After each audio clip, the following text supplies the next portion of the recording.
Hayes. Now the ball pops loose, and Maple Grove's going to have it. Right out in front, they score!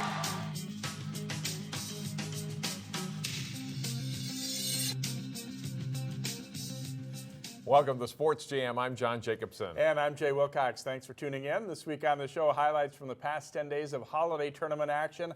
Also, a look back at some of the top prep moments from 2014. And Jason Melillo profiles the second-ranked Maple Grove girls hockey team. And we'll start with Crimson girls hockey. They beat a good Edina and Stillwater team to reach the championship of the Walser Invitational last week. The Crimson then met up with Breck in the championship game at Edina's Braemar Arena. A great pass by Breck's Cheyenne Harris to Gabby Billing. Crimson goalie Brianna Blessy robs her, though. Late in the first period, Sydney Hansen shot stopped. Taylor Wente bangs away at the rebound, puts it in, and it's 1-0 Crimson. Second period, Peyton Olson steals the puck, gets it on goal. Maya Martinez pops in the rebound, and it's 2-0 Maple Grove. And Blessy is fantastic. The Crimson sophomore stops all 40 Breck shots. Maple Grove wins the tournament with a 2-0 victory. We really came together and played well, and it's really fun to see that. There's just certain things you can teach in practice, and there's certain things you have to have in your games, and that happened this weekend, and we met the challenge, and I'm just happy for the girls. They've worked hard and they deserved it. Well, Armstrong Cooper has hosted a girls' holiday hockey tournament since the early days of the sport in the mid-90s, either as one program or for a time as co-hosts.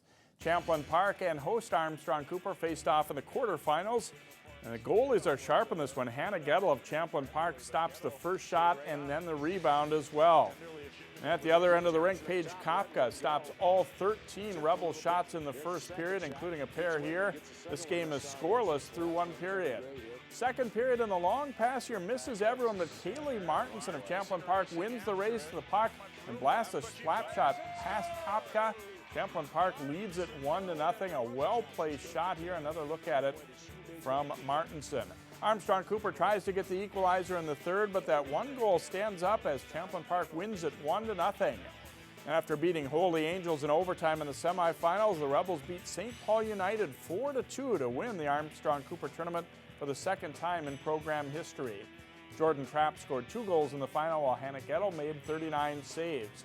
The host Armstrong Cooper Wings took 5th place in the Classic, beating Anoka 1-0 in overtime in that 5th place game. Jessica Halverson scored the game's only goal, while Paige Kopka stopped 35 shots in the win. At the Schwann Cup, the North Metro Stars facing Fort Francis of Ontario in the third round of Blue Division play. Janelle Kemming with a shot from the top of the circle, and Fort Francis is up 1-0, 65 seconds in. Second period, Amy Penner picks off a Stars clearing attempt and scores, and Fort Francis has a 3-0 lead on North Metro after 2. But the Stars rally in the third. Emily Ock with a nice backhander for a power play goal here. Her second of the period makes it a 4-2 game. Then Leah Yonkers will pass to Ock in front. The puck is poked to Maggie Cothy, who scores, and North Metro is to within 1 goal. With under 2.5 minutes to play, Anna Ballweber feeds Brooke Raynerson, and she ties it up. A great rally by the Stars, and it's a 4-4 game. But Fort Francis wins it in overtime. Annalise Hayes scores the game winner as North Metro falls in this one 5-4. In boys hockey, Benilde St. Margaret's hosted the Sports Authority Classic Tournament. This year's format was a 6-team round-robin setup. The Red Knights meeting Holy Family in round 3. Brady Zemer flips it ahead for a 2-0 for Holy Family, but Benilde's Ryan Bishop makes a great save on John Peterson to keep it scoreless. Later in the first, Ben Wilson shoots for the Fire. Devin Olson is there for the rebound goal for Holy Family. And they lead Ken Pauley's club 1-0 after 1. Second period, Benilde answers. Mark Caskey to Chase Jungles for the one-timer. And that makes it 1-1. BSM takes the lead. Peter Heimbold shoots into traffic. Cade Gleekel gets to it, buries it. Red Knights lead 2-1 after 2. Third period, Caskey steals the puck, comes in and scores in the backhand. Benilde has some breathing room at 3-1. On a power play, they salted away. Connor Meyer spots Zach Risto for the goal. Benilde wins 4-1, and they go 2-1 in the tournament. Wayzata has been a regular visitor to the Benilde tournament. Trojans played a wild one in round 2 as they took on Moorhead. First period, Jacob Odegaard burns a defenseman, scores his second goal of the game, and it's 2-0 Spuds. Second period, Alexander Maynard lasers a wrist shot in. 4-0 Moorhead. They'd later go up 5-0 early in the third. Wayzata makes an incredible comeback. Mark Senden to Max Zimmer for a power play goal to make it 5-2. Senden with a nice move off the wall. He buries a shot, and that cuts the lead to 5-4. And the comeback is complete when Billy Duma whistles a shot off the post and in. Time to score at 5, and we go to overtime. But a turnover by Wayzata sets up the winning goal for the Spuds. Cooper tights to Addison Hardy. That ends it. It's a wild one. Moorhead pulls it out, 6-5 in overtime. A handful of local teams played in the Schwann Cup tournament on the boys' side. That includes Breck. The Mustangs face Centennial for the Silver Division title. Second period, Breck's Will Blake and Chase Ellingson with a give and go as they head into the zone. Blake's shot rings off the crossbar though, and it stays scoreless. Later in the second, Centennial on the attack. The puck comes to Lucas Kranz in front. Stephen Hedrick makes the save, but the puck bounces in off the Mustangs' Dalton Weigel, and the Cougars go up 1-0. And it turns out that's all they need. Centennial goalie John Albers is fantastic in this one. He stops both Charlie Garner's point-blank shot and David Husband's rebound. Albers makes 34 saves, leading Centennial to a 1-0 win and sending Breck home with the second-place trophy. The Hopkins boys hockey team is off to one of its better starts in a few years. The Royals played in the bronze division of the Schwann's Cup. Hopkins facing Anoka in the tournament semifinals. Early first period, a nice pass here. Anoka's Trevor Smith over to Michael Talbot for the shot and goal. 1:54 into the game. Trailing 2-0 midway through the first, the Royals get the puck out front of the Anoka net. Jonas Shoemaker-Gagnon backhands in the goal, and that makes it 2-1 after one. Second period, and the Tornadoes can't clear the zone. Gagnon with a couple of whacks at it before Josh Lavin nets the rebound goal for the Royals, and it's a 2-2 game. Hopkins goalie Josh Koo Mitchell keeps the game tied in the third period. He makes 37 saves, and this game goes to overtime. In OT, Anoka's Isaac Johnson skates out from the boards and shoots. Alex Seeger pounces on the loose puck and scores on the rebound. Anoka wins at 3-2. Hopkins beat Blake 4-2 to win the third-place game. In gymnastics, the Minnesota Gymnastics Officials Association meet took place on Saturday. Roseville won the top division, scoring 144.9 points. Jessica Strecker of the Raiders won the all-around. Champlin Park finished third with 138.05. Rebels Junior Taylor Gakeen won the floor exercise. In the MGGOA Division II, White Bear Lake took first place with 130.05 points. Park Center placed fifth, and Breck seventh. The Pirates' Haley Illy won the all-around with a score of 34.4. Pretty good showings there for the Pirates and Rebels. They're both having pretty good years. Yeah, and back to hockey, a couple of notes. Wayzata's girls placed third at the Eden Prairie tournament. They are ranked 7th right now. They'll play Maple Grove later this week. And also Osseo's boys win 3 at the Hockeytown Classic up in War Road. Always a good time for them to go up there and to get 3 wins. They're having a much better year than they've had in the past couple, too. Next up on Sports Jam, we'll hit the basketball courts for holiday tournament action, and later a look at Maple Grove's talented girls hockey team.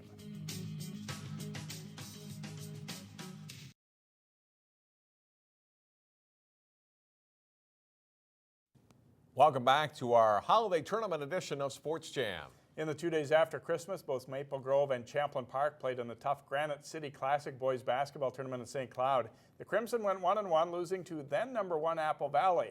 The number 2 team at the time, Champlin Park, faced the Eagles on day 2 at St. Cloud State.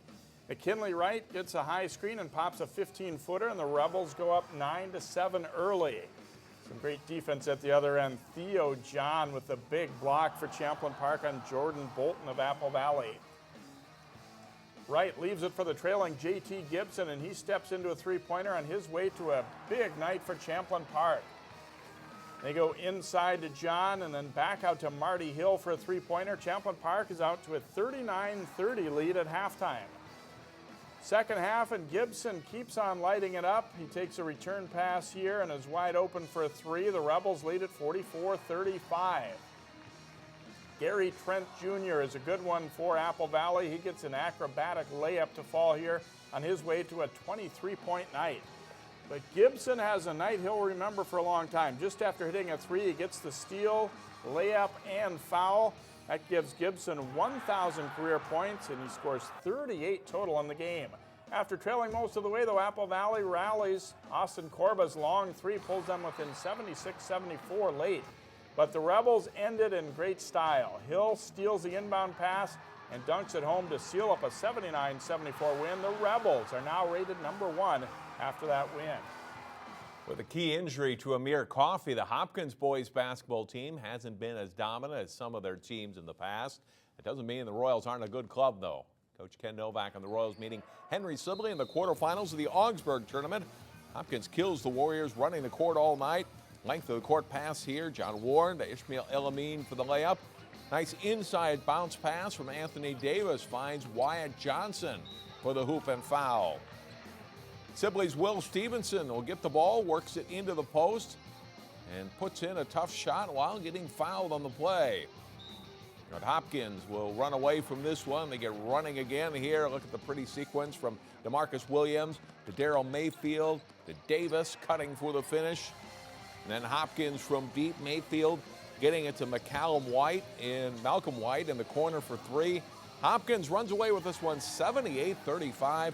The Royals also beat Chanhassen and Eastview to win the Augsburg tournament. Wayzata took 5th place. The Park Center girls basketball program started a holiday tournament this season. The Pirates met up with Brooklyn Park neighbor Champlin Park in the championship game. And it's all Park Center in the early going, and Simonette pops out to the wing and nails a three-pointer. Park Center's up quickly 10-0. But then Champlin Park goes on a run. Katera Etheridge thinks about it and then pops a three. The Rebels take their first lead 16-15, but that's also their last lead. Simonette buries another three. The Pirates go back in front for good. Simonette scores 13 on the night. Then she steals the Rebels' pass and sends it ahead to Danielle Schaub for a layup. Park Center leads at 30-24 at the half.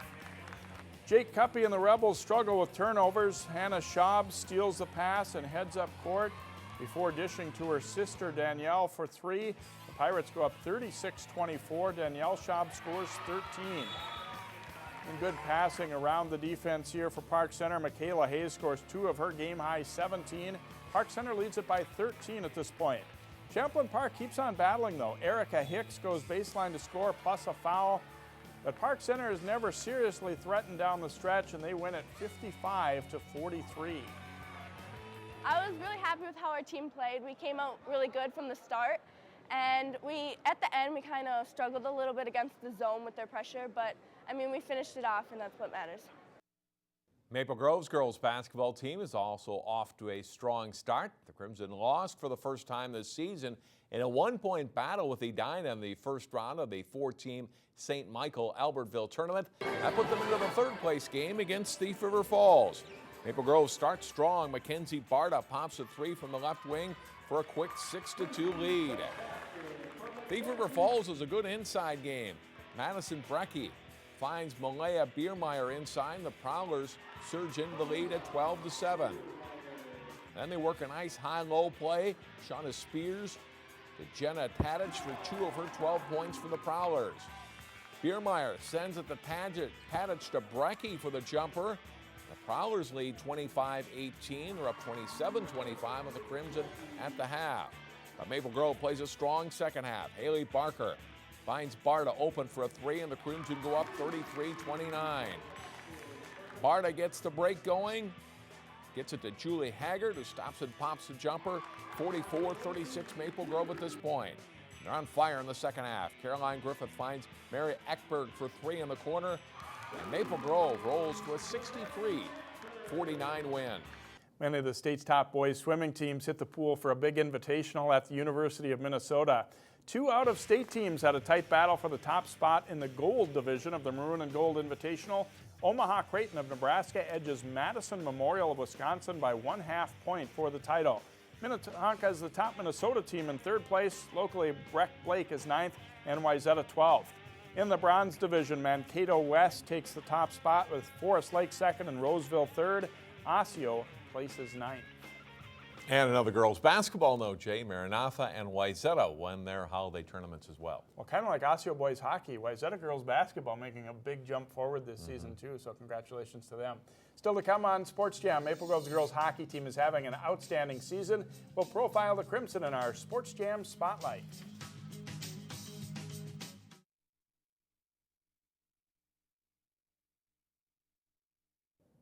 The Maple Grove girls hockey team has been steadily improving the last few years, and it all seems to be coming together this winter.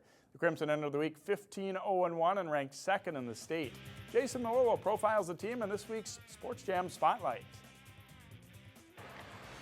Abby Larson is one of only 6 seniors on the Crimson roster, and her last year of high school hockey has been a blast so far. It's my senior year, and just winning all of our games so far really has paid off, especially all of our hard work over the summer and everything, so it's great. Maple Grove is undefeated in 16 games this season and won the Edina Holiday Tournament last week. We have a team that plays together, and I feel like it's just a lot more there's no drama on the team, and coaches are great, and the team is playing super well together, and so it's been a great start. Winning makes everything a lot happier. We're getting along, and at practices we've been just trying to get better, so we keep winning, and it's been a lot of fun.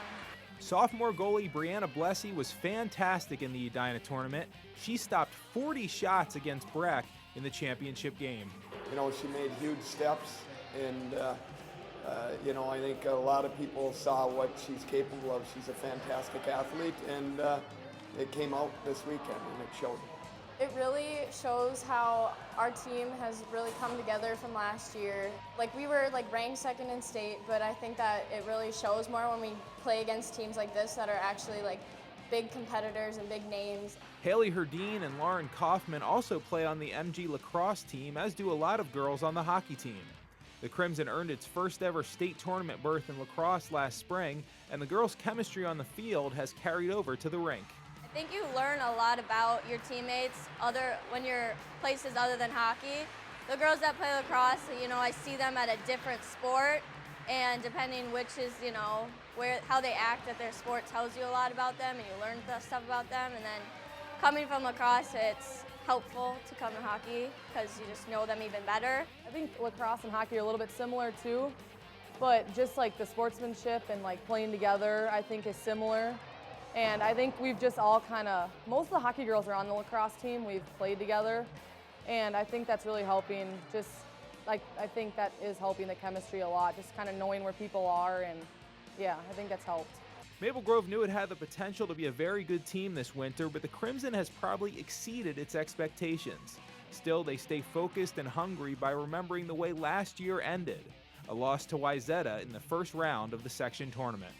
Obviously, we have potential to go farther this year, so I think, because we did lose last year in a way, it kind of pushes us to want to go farther and stuff, because we have the ability to go farther and go to state. Our section's super good, and I think we need to work hard now, because that's what Rob's been doing to us too, working us super hard now, so we can be really strong when it comes to sections. So that's helping a lot too, just skating really hard every day, and I think everyone is super motivated because the whole team wants it this year. Thanks, Jason. Following their tournament win in Edina, the Crimson returned to Northwest Suburban Conference play Saturday and shut out Armstrong Cooper 5-0. Sports Jam returns in a moment with a look back at some of the top highlights from 2014.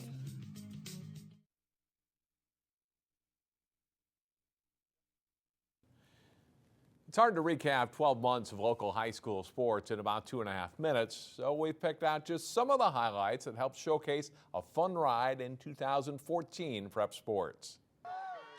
Not everyone minded the long winter of 2014. Wayzata's girls Nordic ski team glided to a second straight state championship, while Armstrong's girls finished second. While it was cold outside, Wayzata's boys swimming and diving team heated up the University of Minnesota pool in March to win the state title. Shot them and score! March Madness also included great TV games for us as we watched the Totino Grace boys hockey and Osseo boys basketball teams rally to win section finals, propelling them into celebrations like this. For many, the big story of the winter locally was the success of Park Center's girls basketball team. After 3 straight years of losing to De La Salle in the section final, the Pirates routed the Islanders to reach state. Then 8 days later, followed that up with a state Class 3A championship, a game in which a group of savvy freshmen helped the Pirates capture the title. We just had to keep believing in everything. I mean, 3 overtimes was really hard to get through. We just had to get through the game and play hard through all of it, and it came out really well. I'm proud of everybody. Eventually, spring came to Minnesota, and with it, more smiles and victories for local athletes and teams. Maple Grove came oh so close in softball, finishing second in Class 3A. Runner-up finishes also for Wayzata's boys golf and track and field teams. But championship trophies did land in the hands of athletes for Hopkins boys track and field and Wayzata's girls golf. A tremendous team effort. They're thrilled for one another. They're thrilled for their school. It's a really neat experience. The popularity of lacrosse, both boys and girls, continues to show. And last spring, a record 5 local teams won section titles. Come fall, it was a long run for Maple Grove's football team. And he's got it. The Crimson advanced to the state semifinals for the first time in school history, only to lose a heartbreaker to eventual state champion Eden Prairie, a team that took out a gritty Totino Grace team in the Prep Bowl. On the volleyball court, Champlain Park celebrated a section title, the first for the program in 13 years. Rebels went on to win the consolation title at state. In adaptive sports, the Robbinsdale train keeps rolling. The Robins' current state title streak in the PI division in soccer reached 7 straight years this fall. It's 6 in a row for Robins softball, 4 for floor hockey. Wayzata's girls raced to a 3rd straight team title in cross country, while the Trojans boys cross country team and girls swimming and diving teams made it 2 straight state championships. And that's 4 championships in 2 years for one family, by the way. Bill Miles coaches boys cross country at Wayzata. His daughter Elizabeth Hansen is the girls swim coach. Something for this family to smile about in the new year. And we'll be back to wrap up Sports Jam after this, but first, our plays of the week.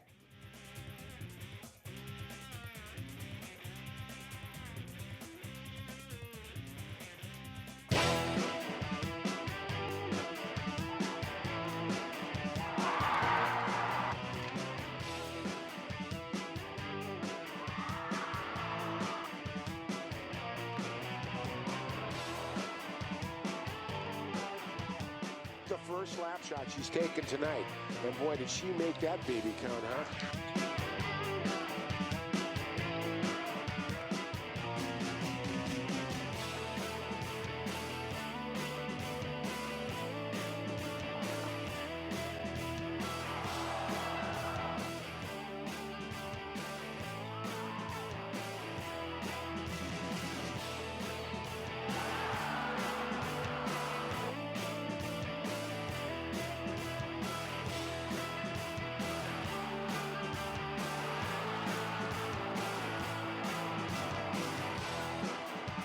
Check out Channel 12's new mobile app, now available for Apple, Android, and Windows devices. Go to 12.tv for more information. Take an icy plunge to support Special Olympics at Fish Lake Regional Park on Saturday, February 7th. Get full details at 12.tv under the In the Community tab. Our game of the week is another good matchup for Wayzata's boys hockey team. The 6th-ranked Trojans host number 4 Hill Murray Tuesday night at 7. Watch it live on Channel 12 and 12.tv, or catch it again Saturday morning at 7 or Saturday afternoon at 4. And that will do it for our holiday tournament edition of Sports Jam. Thanks for watching our first show of 2015. The teams are back to the regular schedules this week, if it's not too cold to play, that is. We'll have a great week, and we'll see you next time here on Sports Jam.